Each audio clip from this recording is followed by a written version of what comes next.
साथियों नमस्कार। Real news channel में आपका हार्दिक स्वागत है। कल दिनांक 9 सितंबर को उपराष्ट्रपति पद के चुनाव के लिए वोटिंग होनी है। वोटिंग सुबह 10 बजे से शाम 5 बजे तक होगी। गुप्त मतदान होगा और इसमें किसी भी पार्टी को व्हिप जारी करने का कोई अधिकार नहीं होता, क्योंकि उपराष्ट्रपति और राष्ट्रपति पार्टी पॉलिटिक्स से ऊपर की पोस्ट मानी जाती है और इसमें लोकसभा और राज्यसभा दोनों सदनों के सांसद, जो वर्तमान सांसद हैं, वो ही वोट डालेंगे।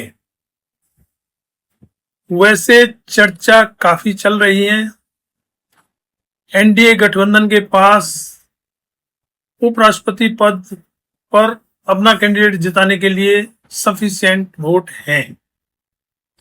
इंडिया गठबंधन के पास काफी कमी है,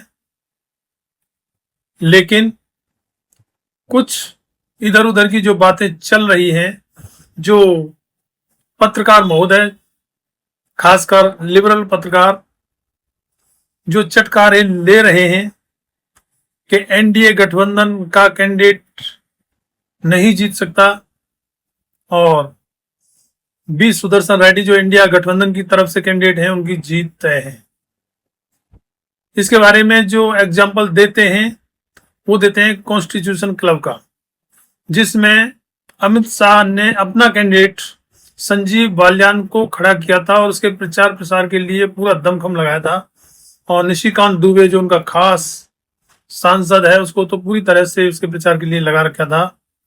लेकिन इसके बावजूद भी जो राजीव प्रताप रूडी पहले से वहां चेयरमैन चले आ रहे थे, उनकी ही जीत हुई, जिसको इंडिया गठबंधन ने सपोर्ट किया और सोनिया गांधी और मल्लिकार्जुन खड़गे भी वहां वोट डालने गए।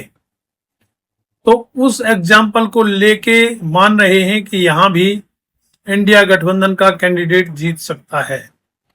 लेकिन उसके बारे में मैं बता देता हूं कि वो कॉन्स्टिट्यूशन क्लब का चुनाव था और दोनों कैंडिडेट भारतीय जनता पार्टी के ही थे।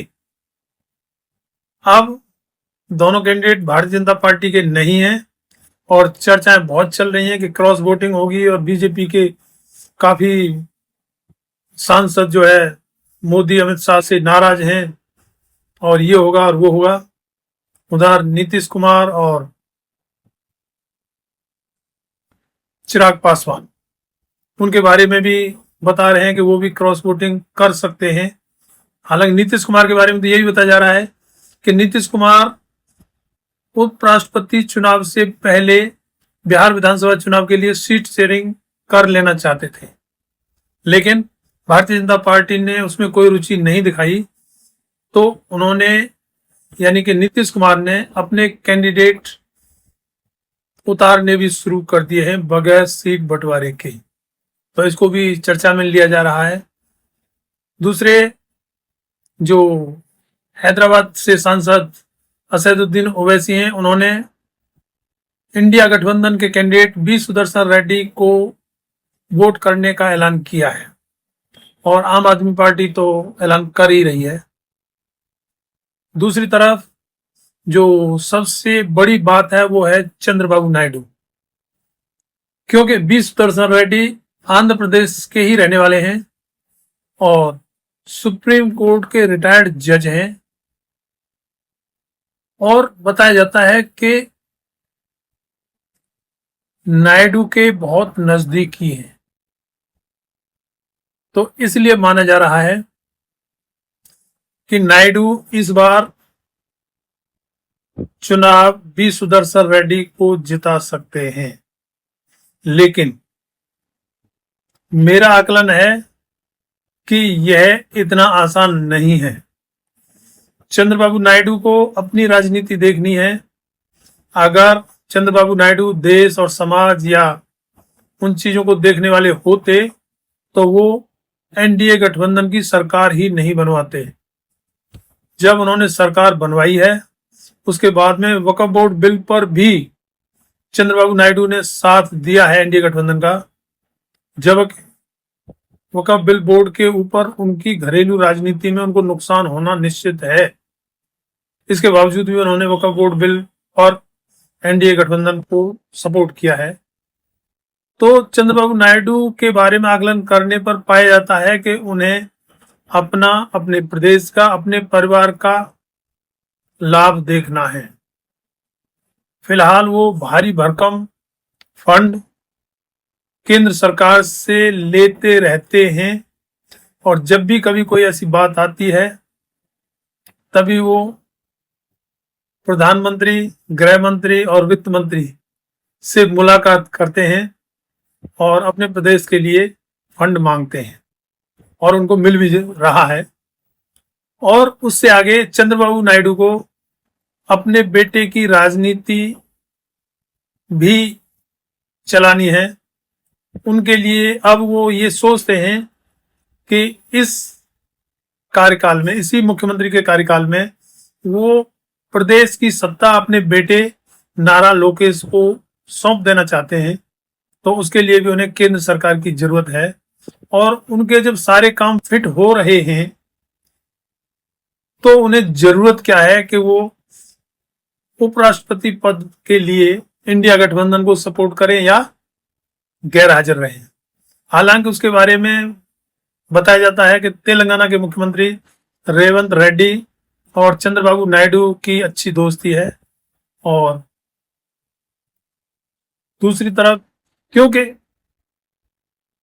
इंडिया गठबंधन के जो कैंडिडेट हैं बी सुदर्शन रेड्डी वो आंध्रा से ही आते हैं तो इसलिए दबाव तो है, लेकिन चंद्रबाबू नायडू इंडिया गठबंधन को सपोर्ट करने नहीं जा रहे हैं। अब इसके बारे में बताया जाता है कि अगर राहुल गांधी ने ये कह दिया कि फिलहाल आप बी सुदर्शन रेड्डी जी को जितवाएं, उसके बाद में प्रधानमंत्री पद आप ले लें, यानी कि चंद्रबाबू नायडू प्रधानमंत्री बन जाएं, तो इस पर अगर कोई समझौता या कोई वार्ता हो तो हो सकती है। क्योंकि इसके बारे में पहले ही आंध्र प्रदेश के पूर्व मुख्यमंत्री जगन मोहन रेड्डी ने पहले ही बताया था कि चंद्रबाबू नायडू राहुल गांधी के साथ हॉटलाइन पर हैं, उनके संपर्क में हैं। तो फिलहाल खैर चर्चाएं कुछ भी चले। दूसरी तरफ जो बताया जाता है कि भाई आरएसएस और मोदी अमित शाह की खटपट चल रही है और आरएसएस चाहता है कि गुजराती लॉबी को हटाया जाए, तो इस वजह से आरएसएस माइंडेड जो सांसद हैं या आरएसएस की तरफ से आए हुए जो सांसद हैं वो क्रॉस वोटिंग कर सकते हैं। तो उसके बारे में मैं साफ बता देता हूं, भारतीय जनता पार्टी का कोई भी सांसद क्रॉस वोटिंग करने नहीं जा रहा है, क्योंकि मोदी अमित शाह को आरएसएस की जरूरत है और आरएसएस को मोदी शाह की जरूरत है। मोदी शाह के समय में ही आरएसएस के बड़े बड़े काम हुए हैं, जो आरएसएस के दफ्तर बने हैं दिल्ली में, या उसके एजेंडे पर जो धारा 370, राम मंदिर, 3 तलाक आदि जितने मुद्दे थे वो मोदी अमित शाह की जोड़ी ने पूरे किए हैं और किसी के बस की भी नहीं था, ये आरएसएस मानता है। आरएसएस को देश से या कानून से या राजनीति में नैतिकता से कुछ नहीं लेना देना है। आरएसएस को फायदा चाहिए और उसकी मनवादी संस्कृति का फलना फूलना जो मोदी शाह के समय में पूरी तरह से चल रहा है। तो इसलिए किसी गलतफहमी में ना रहें। भारतीय जनता पार्टी का कोई भी नेता या एनडीए गठबंधन का कोई नेता क्रॉस वोटिंग करने नहीं जा रहे हैं और हालांकि अच्छे कैंडिडेट राजनीति से ऊपर उठकर और सुप्रीम कोर्ट के जज, संविधानवेत्ता बी सुदर्शन रेड्डी को माना जा रहा है और ये माना जा रहा है कि बी सुदर्शन रेड्डी अगर जीत जाए और देश के उपराष्ट्रपति बन जाए तो काफी सुधार देश की राजनीति में हो सकता है। और दूसरी तरफ जो एनडीए गठबंधन के कैंडिडेट हैं सीपी राधाकृष्णन, वो उनकी अपनी पर्सनल सोच कुछ नहीं है, वो संघी सोच के आदमी हैं और केंद्र सरकार के इशारे पर काम करने वाले माने जाते हैं। और उनके साथ एक जो चीज जुड़ी हुई है कि जब वो झारखंड में राज्यपाल थे तब उन्होंने राजभवन से वहां के मुख्यमंत्री को गिरफ्तार करवाया था। तो इतना अंतर होने के बावजूद भी पूरी पूरी संभावना यही है कि सीपी राधाकृष्णन ही जीतेंगे और देश के अगले उपराष्ट्रपति बनेंगे। चर्चाएं चाहे कुछ भी चले, व्यूज लेने के लिए ये अपने यूट्यूबर्स चाहे कुछ भी वीडियो बनाते रहें, कुछ भी कहते रहें, किसी भी तरीके से इधर उधर के आकलन करते रहें, लेकिन ऐसा कुछ नहीं होगा। आरएसएस को मोदी साहब की जरूरत है और मोदी साहब को आरएसएस की जरूरत है, और दोनों के अपने काम पूरे हो रहे हैं। तो क्यों कोई क्रॉस वोटिंग करेगा? और ये जो बीच में गडकरी का या राजीव प्रताप रूडी का जो नाम लिया जाता है वो सिर्फ व्यूज लेने के लिए, सब्सक्राइबर बढ़ाने के लिए लिया जाता है।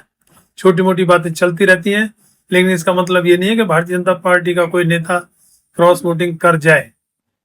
ऐसा कुछ नहीं होना है। इस वीडियो में इतना ही। बाकी आगे कल शाम को 5 बजे के बाद में नतीजे भी आ जाएंगे। तो सीपी राधाकृष्णन जी को बधाई देने के लिए और वी सुदर्शन रेड्डी को सांत्वना देने के लिए तैयार रहें। यही होगा। धन्यवाद। जय भीम, जय भारत।